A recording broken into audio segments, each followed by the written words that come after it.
Thanks, man. No problem. So you're up in Massachusetts. Wow. How's the weather over there right now? The weather's good. Yeah, we've been having a mild winter. We had one heavy snow, but that melted. I think Christmas Day we had a lot of rain. I have a new thing where I go in the river every day, Mm, man. I've been doing this every day for 2 months now. Incredible health benefits. mm, It's cold out there in that river, wow. but for the mental health aspect, certainly the Mm-hmm. physical, the immune system, the apparently when you get that cold exposure, your brain produces more human growth hormone. I think it's your Okay. brain, wherever Okay. human growth hormone comes from, and that's good for it's good for healing your brain. It's good for a lot of other things. Oh, okay. Yeah, I mean it's cold. Get in Yeah, that water. yeah. That water's 30 degrees to 32, and not much warmer. Yeah, yeah. So it's great. It's back. I grew up in Massachusetts. I went to San Francisco for about 33 years. I love San Francisco, beautiful Hmm. place in so many ways. Here Mm-hmm. in Massachusetts, a little bit more rootedness, Mm-hmm. right from where I'm at right now. So anyway, it's a long answer to your Yeah, straightforward no, question. no, that's Where, awesome. where exactly are you? I'm in Florida where there's two seasons, hot and hotter. All Yeah. right. Where in Yeah. Florida? Orlando. So the most Oh, abnormal weather you cool. can find. Oh, I love Orlando. My Yeah. uncle lives in Morristown, which is not far from there. Hmm. And I was there for the first time a year ago in December. Okay. Really enjoyed it, man. Really enjoyed it. Yeah. I was not there for two. I wish I was there for longer. I got Yeah. to spend a few days in Orlando. Yeah. Yeah, I try to get used to the weather. I mean, I've been here for about 12 years, so I mean, yeah, I try to get used to the heat, but at least for me, I grew up in New York, so I'm used to right. the cold. I like the Yeah, cold, so but yeah. it's not too bad here. We had a consistent Christmas because it was that whole week it was pretty chilly the whole time. Yeah, Usually we celebrate Christmas at the beach, but this Christmas it was more chilly, more chilly weather. more chilly. Yeah, I hear Yeah. you. I Yeah, hear you. but now it's just getting warm again. So Yeah. usually whenever I travel, I try to go places that are cold to embrace the cold again. Hey, come up to Massachusetts. We'll go in the Yeah. river. I'll Yeah, take you in the yeah. river. Yeah, we'll do Yeah, it. my friend actually he went to for I think around Thanksgiving week he went to Massachusetts. He told me, or he went to Boston specifically, and he said it was very very beautiful there. Yeah, so how long ago did you move back to Massachusetts? Permanently just in November. I, Okay. I've been, yeah, I've been here ever since last March. I came out here last March. It was supposedly for, I think, a 10-day visit to relatives and friends. Mm-hmm. I got here like the day before the pandemic hit, Oh or wow. 2 days before, something like that. And then, for various reasons, I ended up staying here. Mm-hmm. From there, I decided I'm going to move back permanently. So I'm glad Oh, I did. Yeah, I'm glad I did. It's a good move. and I was just looking at your because I was doing that whole email list thing. It's pretty cool. Just looking at everything, and I know you released a book about last year, right? In April was that when it Yeah. was officially released? Yeah, we say recently released. So Recently that makes it, we released. say recently, so that makes it sound, this is just, I just learned this, but that makes it sound like if you say it was published a year or in April, then Yeah, people yeah, think it's an old book. But if yeah, you yeah, say yeah. it's recently released, then I Recently, don't know. Yeah. to me that sounds recent to me. I was looking at it. I was like, oh, this is recent. It's It's not too long recent. Yeah. ago. Yeah. Yeah. But yeah, I saw it's called My Addiction and Recovery. So what made you wanna write that book? What made me want to write the book was so many incredible people inspired me with their stories of overcoming drug addiction. Mm, I wanted to do something to give back. mm, There are a number of things I could have done. Writing a book jibed, especially with me, because my childhood dream has always been to be a writer. Ever since okay. I was a little kid, yeah, I wanted to write a book. Read, because when I was a little kid, I loved the fantasy worlds. Mm, I would escape from my reality by reading books and by going off into flights of the imagination. mm, So even ever since I was a kid, I wanted to do something to give to others what writers had given to me. mm, After I got after I quit drugs and left that life behind me and read and heard so many remarkable stories about people transforming their lives, I thought, wow, what a great way for me to achieve a dream, do something in service to others. The thing about quitting drugs when you get to the level I was at, meaning when a person's poor choices, like my poor choices, devastate a life, my life, and even more so devastate the lives of those around me. When we sink to the level that I sank to because of my poor choices, what we find is that quitting drugs is by no means the goal, at least for me and maybe others.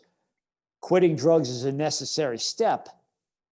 Quitting drugs is a critical step along our path. The goal is to lead that meaningful life.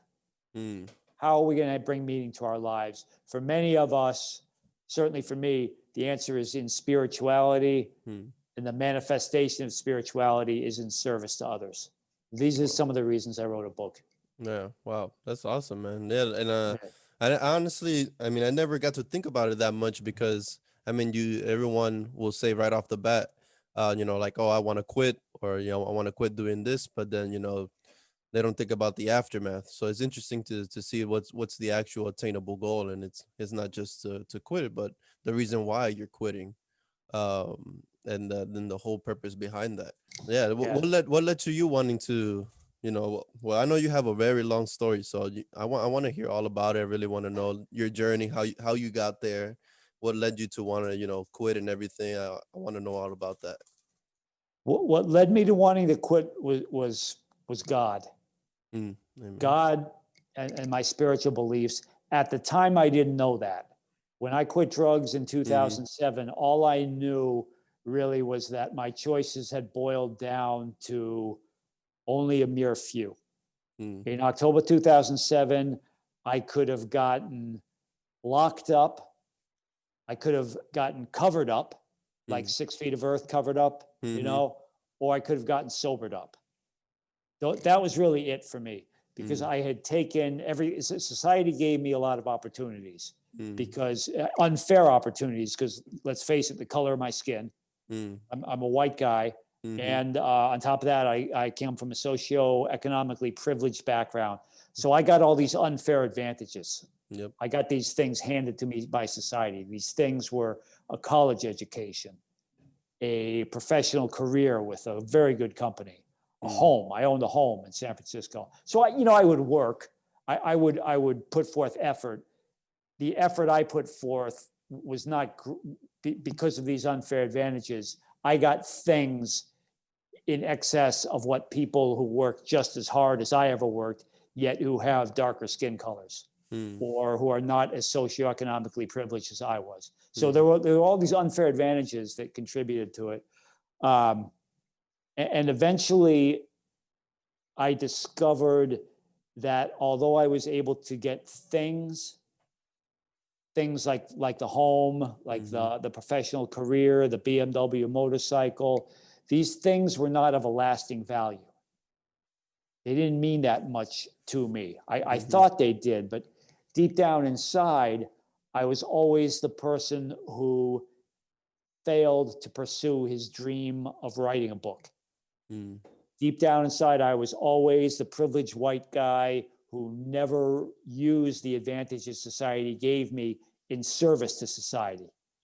Instead, I selfishly took and took and took and took. I got to the point, and looking back, we often realize that addiction has a purpose. For me, certainly, addiction had a purpose, which was that my addiction led me to getting rid of all those material things. I threw away my home. I threw away my professional career. I threw away my relationships. Relationships are not things, but I treated relationships like they were things. You know, they were not of lasting value to me. I threw away my life savings. I threw away my motorcycle, all these things. So I got to the point where my options again had boiled down to those mere few. All I had left was that which was of a non-material nature, which was spirituality. From there, when I finally found the strength to quit meth, methamphetamine was my drug of choice for the final 11 years of my addiction. I found the strength to quit meth. I began a rigorous pursuit of spiritual meaning. I didn't even really know it at the time. I mean, I would go to these 12-step meetings, which were awesome. They were Mm-hmm. amazing. I would participate in faith-based communities, which were also amazing. I was looking for spiritual meaning, and that manifested itself in service to society. I became Okay. a volunteer first responder. I was allowed to become a volunteer first responder.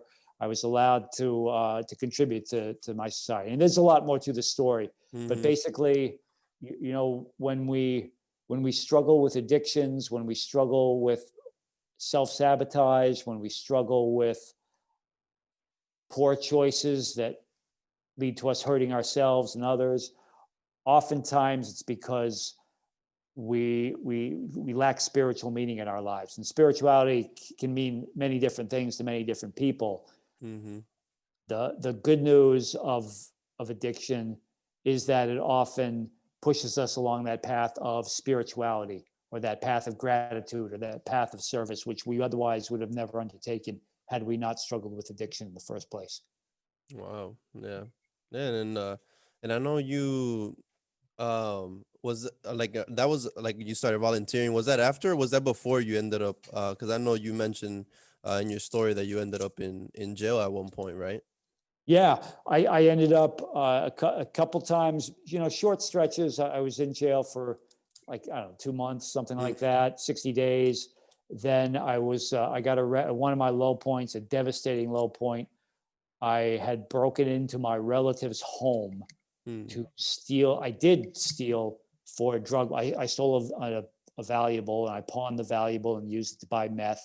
Wow. The very next day I went back, tried to repeat the process.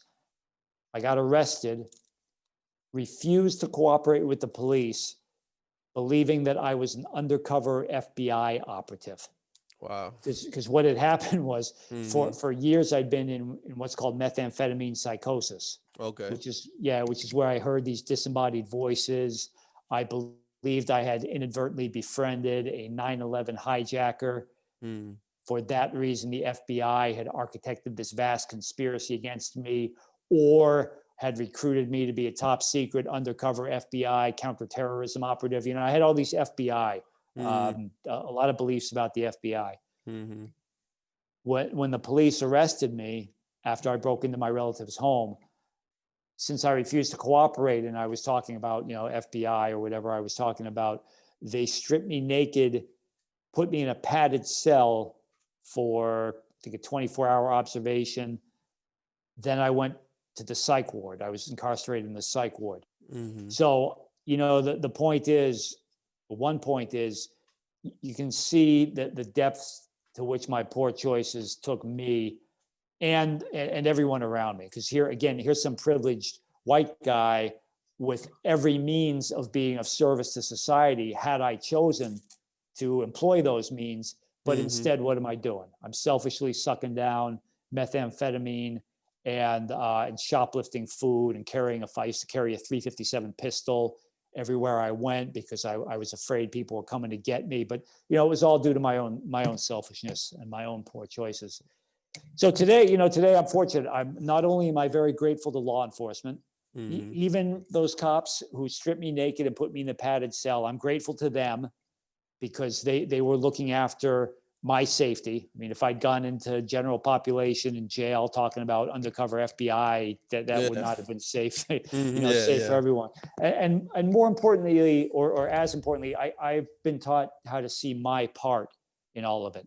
So had I not smoked meth, the Mm-hmm. cops would never have locked me up in a padded cell. Now, of course, it's different because, again, a white guy, a privileged white guy in our society, doesn't have the same concerns inherent in my life as other people.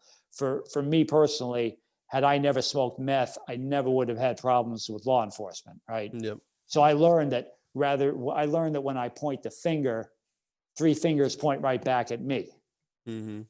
So whereas I used to blame law enforcement for my problems, I learned to take ownership of my poor choices, to take responsibility. And instead, what I do today is I serve law enforcement, helping them better serve communities affected by incarceration. You Oh, know, yeah. I think it's I read something about that you were that you're actually in communities that like involved. How exactly are you doing that? Like in the different communities, like how are you helping law enforcement? I help. So I'm with a couple of remarkable organizations. Can I say their names? Yeah, yeah. Go ahead. Yeah. So one of them is called Defy Ventures, Mm-hmm. like defying the odds. They're a Mm-hmm. nonprofit. The other one's called Hustle 2.0. Mm-hmm. Incredible organizations. They serve our sisters and brothers who are or were incarcerated, helping them start businesses Oh, wow. or and gain employment. I also volunteered for an incredible group called Toastmasters, which is a Mm-hmm. public speaking organization. I was allowed to co-facilitate a Toastmasters meeting in a women's unit of county jail in San Francisco. Oh, So wow. these were because what happened was when I did my 60-day stretch in jail and my other the other relatively short amounts of jail time I did, I began to realize at some level that I wasn't different from people who serve prison times by virtue of I was a different kind of person. I was different by degrees, Mm-hmm.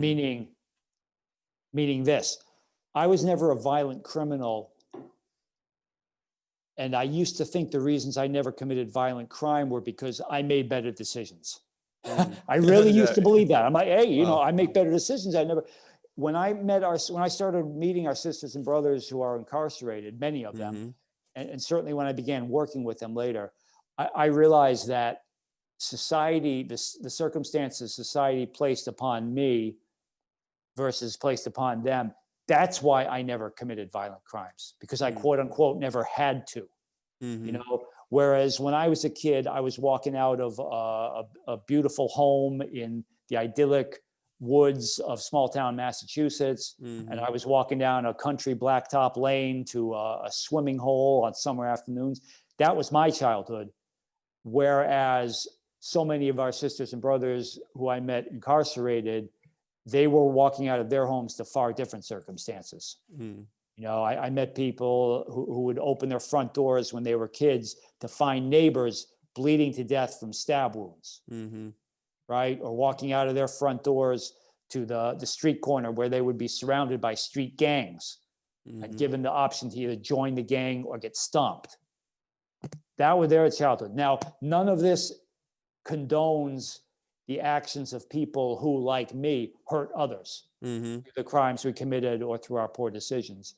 What it taught me, what the experience taught me, is that had I grown up in different circumstances, I would have been a violent criminal. Probably, Mm-hmm. I would have my my poor decisions at age 16 or 14 or whenever it was, my poor decisions leading to alcoholism and crime. Society always had me on a path. I Mm-hmm. was always going to go to college. I was always going to work for a Fortune 500 company. I was always going to own a home. Even though I made those mistakes leading to alcohol, drug use, crime, I was always on that pathway. Mm-hmm. Whereas people with darker skin and with lower socioeconomic background, society often has these individuals on a far different pathway.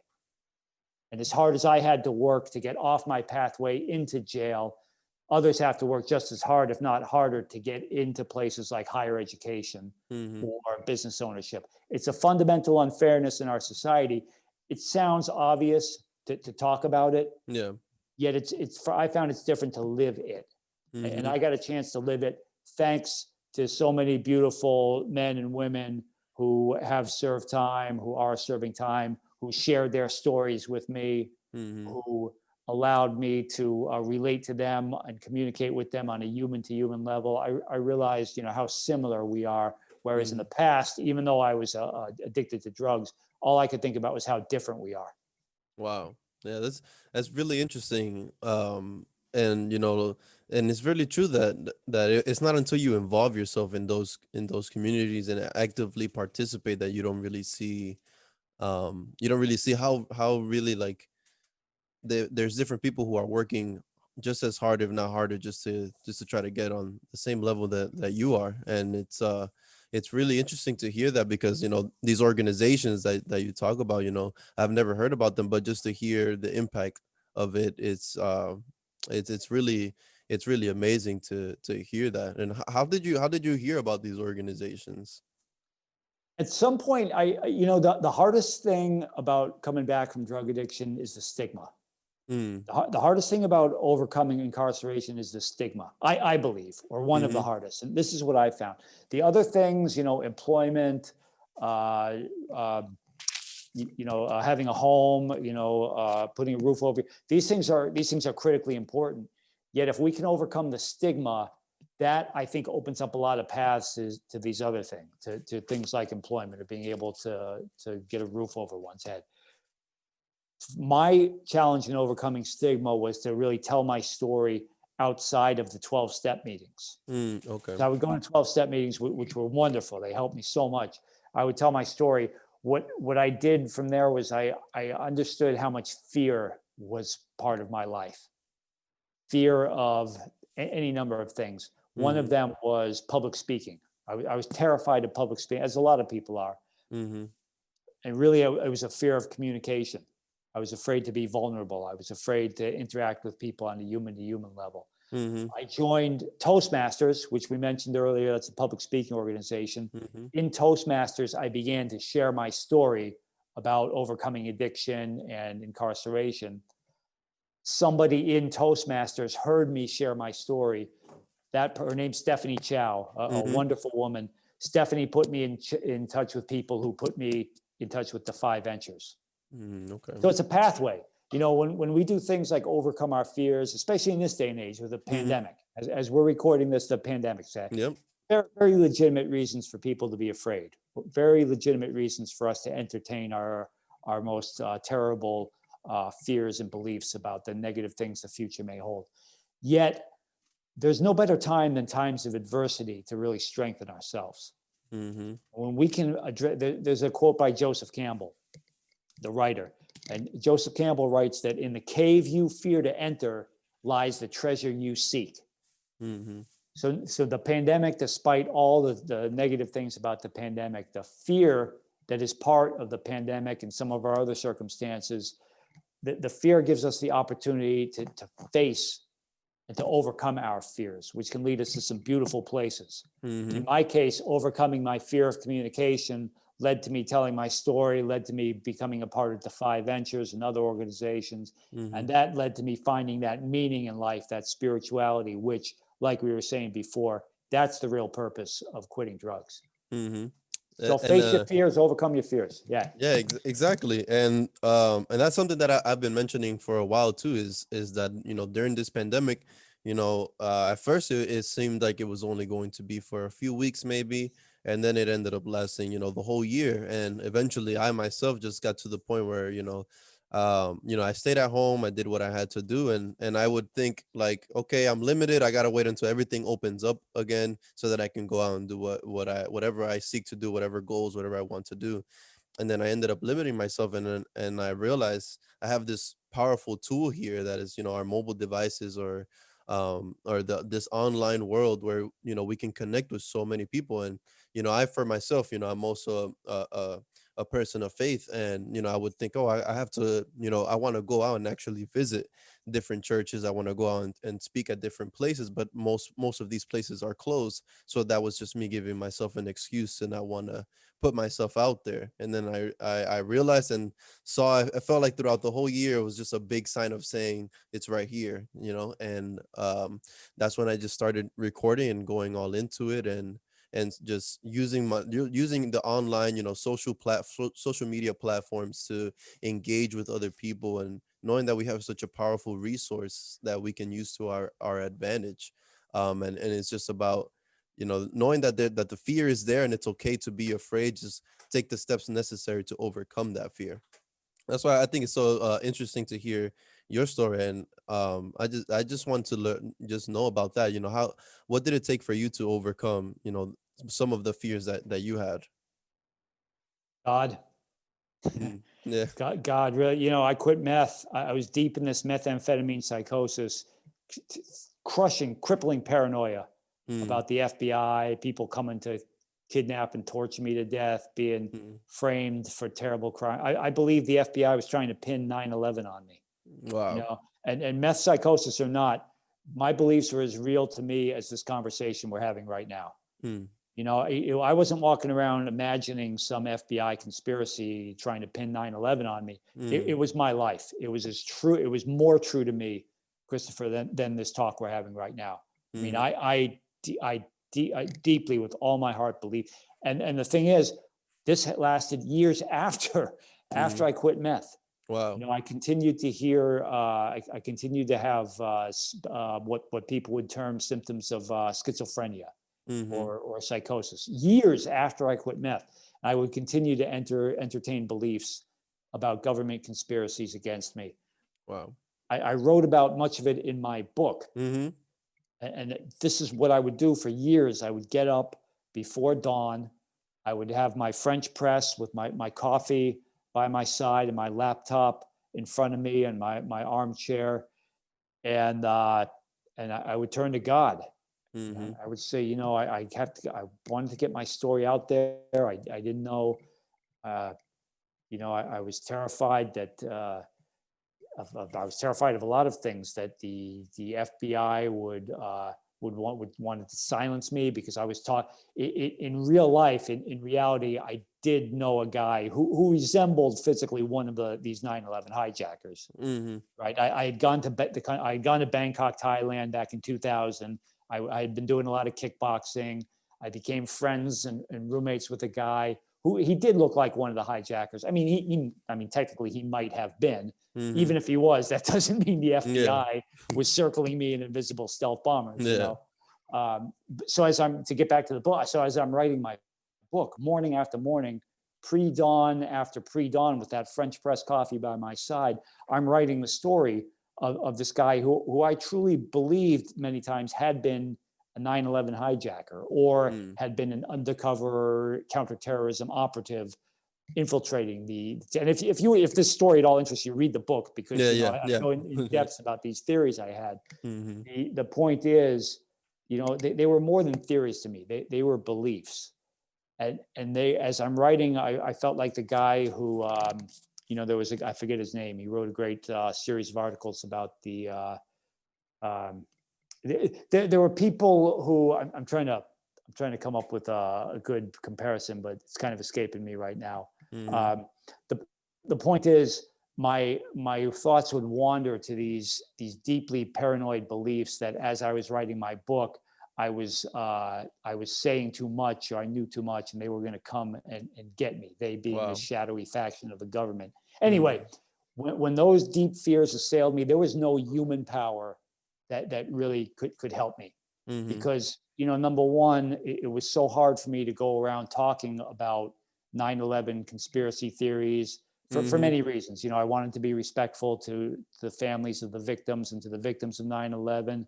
I Mm-hmm. still entertain grave doubts about my own sanity and my own psychological health. I still entertained a lot of paranoid fears about the FBI. So really, all I had to turn to was God. Mm. Yet God proved to be more than enough. Wow. God came to me in my time of deep fear, deep doubt. God manifested in different ways. I learned the value of daily practices. I learned the value of meditation, of fitness, of nutrition, of being of service to others. And all of it came together under the umbrella of spirituality, of God, so that I could write my book and I Mm. could tell my story. And in my book, I'm as forthcoming as I can be, or pretty close to it, about all the secrets which I used to harbor that Mm-hmm. really caused me a lot of fear and a lot of anxiety. So not only did I get that out on behalf of my own mental health, but I've been doing it in service to others. Mm-hmm. And you know, right now we have one great thing about the book, not necessarily about the book itself, but one great thing about the process is we've donated, I think, 425 copies to incarcerated people. Wow. So now there's 425 incarcerated people who have a copy of my book, who hopefully are inspired by it to tell their story, Mm-hmm. or to be of service to society, or to transform their own lives. And all of it, when there's we can't change our circumstances often. The pandemic is here, like you were saying. Mm-hmm. The political polarization, that's part of our lives right now. Mm-hmm. The unfair boss you might have at work, the challenging circumstances in your these things are often not within our control. Mm-hmm. Yet what is within our control is how we choose to view them.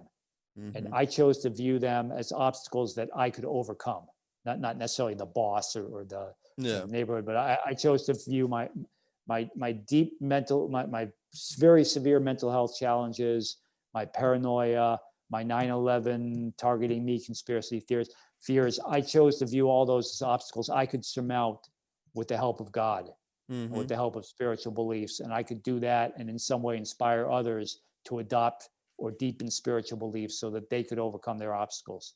Mm-hmm. That was my choice. We always have choices. And that was the choice that I pursued. And ultimately, it's thanks to amazing, incredible people who Yeah. inspired me by the way they led their lives and helped me lead Mm-hmm. mine. I went through this, like me being young, I'm still 23, so I'm still very young. But in my teenage Yeah. years, um, I went through a lot of, loneliness, and I would see around me, because around my teenage years was when I was involved in a church. And around those years, I would see a lot of people who would give testimonies similar to yours as well, that, people who would overcome addiction, people who has struggled with suicide, and people who struggled with very very severe things. And I always asked myself, I was like, I haven't gone through any of these things. And I for some reason I frustrated myself and thinking, like, I want to have a story. I don't have a story. I don't have something that I'm going through. And I didn't even realize that was just how valuable it was that I wasn't going through those things. And all of that just led to eventually me leading, same way it all led me back to God. And I realized how important it was for me to look towards seeing that I have everything that I need right now.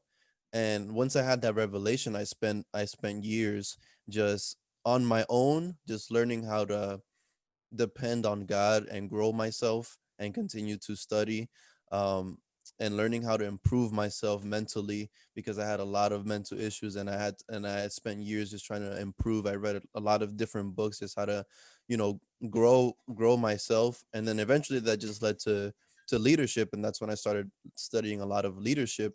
And then kind of similar to you as well, is I had this just burning desire that I had all this inside of my head, and I just didn't want to keep it inside for myself. I wanted to pass it on to others. I wanted it to impact others. And I felt like it was all a part of God's plan, because once I started this podcast, it was literally, I believe the first episode was about a week before the pandemic hit here. It was around March. So I just stayed and continued through it. And truly, that's what helped me keep going, was learning how to just continue pushing through. And um and yeah, a lot of those factors was just me learning how to overcome those situations, and really trust in God, especially in these tough times.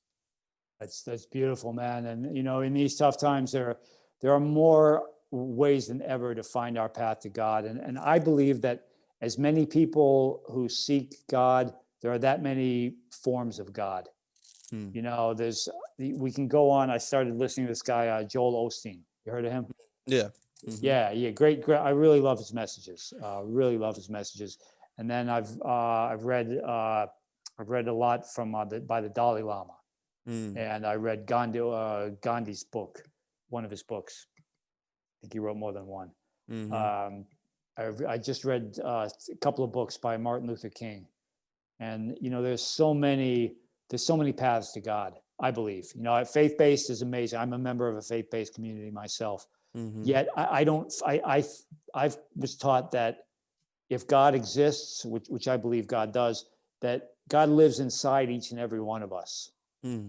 And there's a quote by C.S. Lewis. He writes that to speak of a person searching for God is like speaking of a mouse searching for the cat. Mhm. right? Because and the way I interpret that, all a mouse has to do is go start running around on the floor, and the cat will find it. Yeah. You know, and God, a concept of God, if we choose to believe in that, that God doesn't make hard terms with those of us who are seekers. Mhm. You know, if we put ourselves out there like that mouse running around on the floor, God doesn't require us to read, you know, thousands of pages of spiritual texts, Mhm. or sit in, you know, long. I mean, that's fine Mhm. to listen to messages and read spiritual texts. That's great stuff. But I don't feel God imposes these things upon us. Mhm. You know, any as if we're out there honestly, and whatever honest means to us, our definition, if we're seeking that conscious contact and that communication with God, we will find it. You know, Mhm. it's like climbing a mountain. You go, there's a mountain, there's many different paths up the mountain. There's some paths that are gently sloping and wide and traversed by many people at once. Then there are some paths that are narrow and rocky and winding, and they go down in ravines, and you can't even see the sunlight sometimes because the branches are so thick above your head. But Mhm. all these paths lead up to the same place. They lead to the top of the mountain. And Gandhi even wrote this. I think Gandhi wrote that, you know, all religions are one road, if I remember correctly. Okay. Or, you know, one thing I do remember is that Gandhi was asked if he was Hindu. Mm. And he said, yeah, I'm Hindu. I'm also Christian, Buddhist, Muslim, and Jewish. Yeah. You know, and this is what Gandhi's saying. The Dalai Lama was asked, what is the best religion? And the Dalai Lama says, you know, the best religion is the one that makes the practitioner the best person, Mm. right? The most grateful, the most of service, whatever your definition is. And these teachings from some of our great, whom I consider our greatest spiritual leaders, these resonate with me. And these Mm. messages from people like Joel Osteen are, you Mhm. know, remarkable messages. People like yourself, you know, Mhm. I have thanks to you, thanks to your wonderful insights, Mhm. my connection to that spiritual presence is stronger now than it was before you and I met, you Mhm. know, earlier today. Mhm. So it's just a, you know, it's a remarkable path. I've been blessed to be on it. And we, like we were saying, even from your own home, even if you're by yourself, you can go onto YouTube, you Mhm. can go onto any number of resources. You can read people like Gandhi and the Dalai Lama. You can go on to TED Talks. You can do any number of things, and Mhm. we have remarkable opportunities to get spiritual meaning if Yeah. that's what we choose to pursue in our life, which is fortunately what I chose. Yeah. Meaning fortunately, because that's what helped me personally more Mhm. than anything else. Yeah, and I haven't been living long, but I know that before this existed, it was very difficult to, get things started, whether you wanted to start a business or you had a particular hobby or something that you were interested in. You had to physically go out and go to places, meet with people, and do different things. Whereas now there's so many resources. Like I can say I YouTube almost everything, I Google almost everything, and it's just of reality now, and it's all within my reach. And for everyone, it's the same thing. Everyone who has a passion, who has a goal, is learning how to use this to our advantage, to learn, if right now, if you are stuck at home, or if there's something that's something that you have been waiting to start, just start it, and think about what's in your control. Like with what's happening now in our world. I remember just literally yesterday I saw everything that was going on, and in my heart and in my mind, I started to feel this anxiety and started to feel, really just a lot of mental battle. And then I continued to pray, and had this moment where I'm just thinking that it's just like, what, I need to look towards hope, I need to look towards something greater, and focus on what I can control. Because this resource that we have, this online world, it can be as much of a tool as it can be a weapon as well. And something that I had to learn is learning to use this only when it serves me as a tool. And once it becomes a weapon, then I need to stay away from it, because sometimes I will fall down deep dark holes that I will be there for hours, sometimes just scrolling, and I will notice that happening to me. And I remember those moments, and I have to remind myself, like, do something proactive. And in this time there's so much more time on our hands. A lot of people who are, unfortunately, a lot of people who have been furloughed from their jobs, a lot of people who are still waiting to get their business back up and running, from those whose business has been shutting down. And it's just learning how to maximize this time. Something that my pastor did last year from our church is, as soon as the pandemic hit, um he closed the church down, and his mindset, I remember he told me, his mindset was the church is closed for the rest of the year, and he was preparing for the worst. Obviously, the pandemic continued to go on for a year, but he did that so that he didn't try to, rush things or have anxiety every single week thinking, when do I open up? When do I open up? He just prepared for the worst. And then every single week, we held online services, everything was virtual, and we just pivot. And that's what we have to do now. The pandemic has now transitioned into 2021, when we're still going through the effects of COVID-19. And all I can say honestly is to really pivot and adapt and ask yourself, what can you make out of this time? What can you do with this time? And if you're struggling or going through something, take the what ask yourself, what necessary steps can you take to overcome those situations. Absolutely. What necessary steps and what choices? Mm-hmm. We can go on a Facebook group. I'm a member of a recovery group on Facebook. We always have a choice. We can go on and we can criticize someone Mm-hmm. on Facebook or on social media. We can go on and we can complain. Now, our criticisms and or complaints may very well be legitimate. Mm-hmm. We might have every good reason to criticize or complain. Mm-hmm. Yet you can also make a choice to be supportive. Mm-hmm. You can make a choice to write a couple of lines that demonstrate your empathy towards someone. You can write something that's positive. You can post something that's positive. You can make these choices. It doesn't make the complaints or the criticisms any less true, but you have a choice. And when we help other people solve their problems, the universe comes in and solves our problems. Mm-hmm. That's kind of a subtle way the universe works.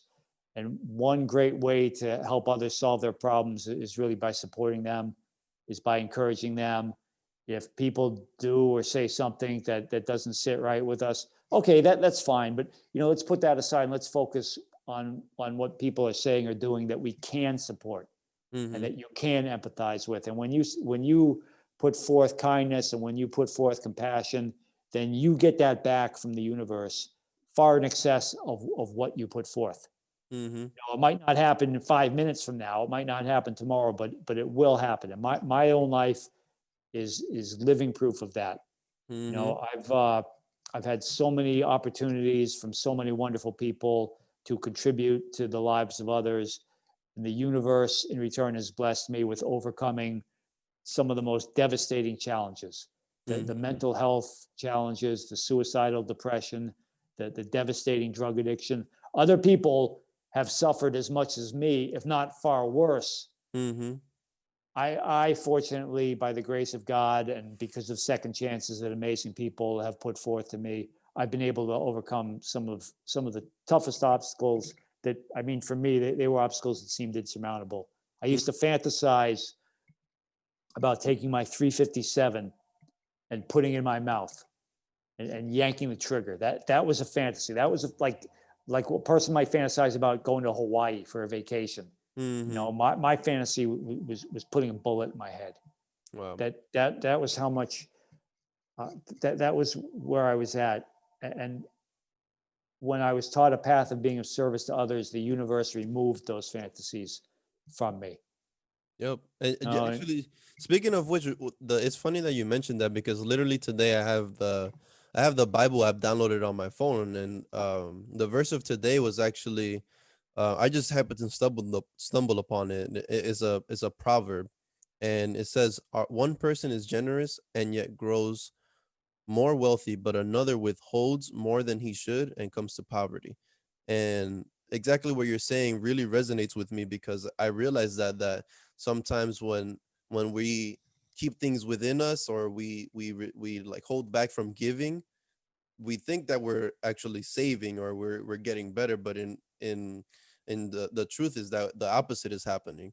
And when you're a person who you're learning to be generous towards others, giving towards others, doesn't only mean, financially. It's opening your mindset on that and learning that it's giving back, how you were mentioning, with those who are struggling, who are facing the same difficult situations that you might have faced, and giving towards them, giving back to them, giving them hope, giving them a future, preparing them for success. And just how you said, when you're a person who just gives in due time, God says it himself that he will reward us. And it's not to say that we're aiming to be millionaires just by helping others, but it's to say that um God doesn't turn a blind eye towards those who helps those in need, and those who truly need help, and who need to overcome certain situations. So you mentioning that really really sits within me, because there are times that sometimes I hold back from giving towards others, and I hold back from, and it's not because I have resentment or that I don't like anybody. I have this attachment sometimes, that I think if I give something away, that I'm losing something. And reading this, like, this proverb really shows me, and what you were saying as well, it shows me that it's not worrying about any of that. It's learning to give and be generous and give towards others, because there's others who are in need and need to get better. And we don't need to focus on what's going to happen to us, because in due time, whatever needs to sow, whatever results needs to come out, that those results will come out. Beautiful, man. Mhm. Absolutely.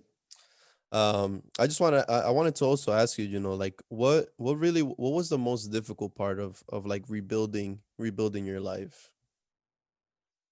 The depression, Mhm. overcoming depression, overcoming anxiety.